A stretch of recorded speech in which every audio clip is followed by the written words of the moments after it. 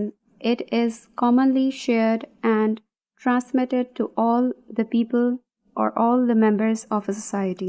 Culture is a complex set of teamed and shared beliefs, customs, skills, habits, traditions, and knowledge common to the members of a society. Now let's look at the definition presented by Ralph Linden. He includes everything in the culture which is a part of the way of life of the members of a society. The collection of habits, ideas, and knowledge that they learn from their ancestors, that they share among themselves, and which they transmit to their next generations.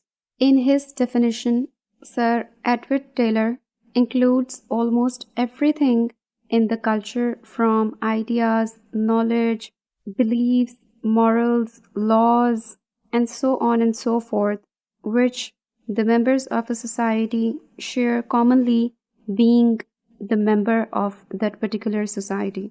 He also includes the skills and capabilities common to those members, and he also declares arts as a part of the culture. In short, he includes almost everything that has to do something with the social and everyday life of a common man who lives in a particular society as its member. Now let's look at the importance of culture.